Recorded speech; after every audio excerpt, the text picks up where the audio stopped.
साहब किसी तारुफ के मोहताज नहीं है। पाकिस्तान तहरीक इंसाफ के सीनियर रहनुमा अहमद साहब, अस्सलाम वालेकुम। Can you hear me clearly sir? जी वालेकुम अस्सलाम।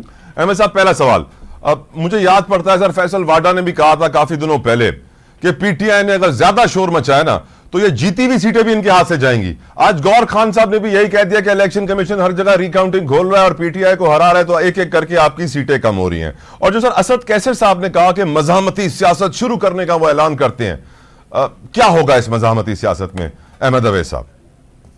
देखिए, बात ये है, मैं आपको ये बता दूं कि ये अभी तक ताकत के जोम में है।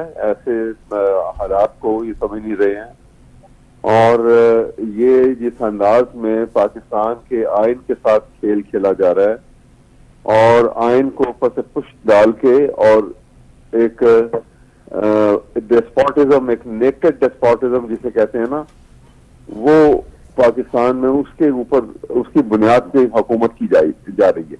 और ऐसा होगा नहीं किसी सूरत भी। ये जो कुछ दिन खामोशी के हैं, यूं समझ लीजिए कि ये रमजान की वजह से रोजे हैं, बड़ी भरपूर किस्म की मूवमेंट तैयार खड़ी है और निकलेगी। लोग इसको इस तरह से ज्वाइन करेंगे, उसकी फॉर टू रीजन। एक तो उनके जो मैंडेट को जो स्टील किया गया, और दूसरा महंगाई से, लोग महंगाई से और जो हालात पाकिस्तान में पैदा हो चुके हैं, जुल्म से तंग आ चुके हैं। वो उस जुल्म के मारे, यानी कोई जो मिडिल क्लास है वो लोअर क्लास में तब्दील हो चुकी है, लोअर क्लास जो है वो बिलो पॉवर्टी लाइन में जा चुकी है। ये ना बिजली के बिल लोग देने के काबिल हैं, ना गैस का बिल देने के काबिल है, और ये समझ नहीं रहे हैं। ये IMF और उनकी जो कंडीशनलिटीज हैं वो तो कलेप्स कर देता है मुल्क, जब तक कि उसके साथ आप इन्वेस्टमेंट करके और जो जॉबलेसनेस में है, जो बेरोजगारी है, उसको आप कंट्रोल ना करें तो ये IMF का ये कंडीशनलिटी से तबाह कर देगी मुल्क को। और वो तो कंपनी की तरह चलाते हैं, और यहाँ पे मुल्क भी कभी कंपनी की तरह चला है। मुल्क तो कहते हैं ना कि जो सबसे कमजोर होता है वो state is like a mother. तो ये तो तमाम मामलात को छोड़ के ये उस एजेंडे को पूरा कर रहे हैं। सर, मैं मुझे बड़े अफसोस के साथ अहमद साहब सॉरी टू इंटरप्ट, जो कुछ कहा गया था वो सही था सब कुछ। सर, आपने कहा state is like a mother. मुझे बड़े अफसोस के साथ अहमद साहब भी बताना पड़ रहा है और कहना पड़ रहा है कि पाकिस्तान में सबसे ज्यादा माँ की गाली इस्तेमाल होती है सर हमारी सोसाइटी में, अफसोस के साथ, माँ और बहन की। और हम बड़ा कहते हैं, हम अपनी माँ और बहनों का बड़ा एहतराम करते हैं, अफसोस के साथ मुझे कहना पड़ता है। खैर सर, अब ये बताइए, हम में सब जानते हैं कि जब तक जियाउल हक जिंदा था, जुल्फिकार भुट्टो को कोई शहीद नहीं कह सकता था। यहां तक भी कैंपेन चलाई गई थी कि जुल्फिकार भुट्टो को काफिर करार दिया जा सके किसी तरीके से। अब मेरी नजर में सर, अब पीटीआई की सीटें अब रिकाउंटिंग में कम होती जाएंगी, आप लोगों को असेंबलियों से बाहर निकाल दिया जाएगा, आप लोग एहतजाज करेंगे, आप लोग को बंद कर दिया जाएगा।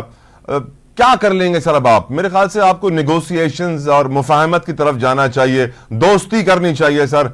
दोस्ती के लिए जो वो कहें वो भी करना चाहिए। -1 फॉर्मूला तकरीबन हो ही चुका है, इनफैक्ट -2 फॉर्मूला, इमरान खान भी माइनस हो गए हैं, नवाज शरीफ भी माइनस हो गए हैं। तो मेरे ख्याल से सर आपके पास अभी ऑप्शन है नहीं सिवाय इसलिए घुटने टेक दीजिए सर। नहीं, मेरी बात सुनिए, मैं आपको बताऊं, ये महसूस ऐसा जरूर होता है, दूर से देखने वाले को ये जरूर महसूस होता है कि जो एक तरफ ताकत जो है वो भरपूर तौर के ऊपर जो है इस्तेमाल हो रही है, और उसके मुकाबले में निहत्ते अवाम और पीटीआई जिसको उन्होंने तोड़ फोड़ का शिकार है, लीडरशिप जो है वो जेल में है, और जो हालात जिससे गुजर रहे हैं वो किसी सूरत ये मुकाबला ना कर पाएंगे। लेकिन मैं आपको ये बता रहा हूँ कि ये एक लल बिफोर स्टॉर्म है। ये आप बात मेरी नोट कर लीजिए।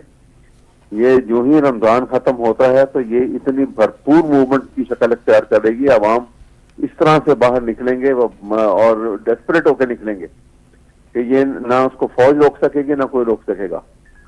वो जैसे कहते हैं ना कि फौज हक को कुचल नहीं सकती, फौज चाहे किसी यजीद ही की हो।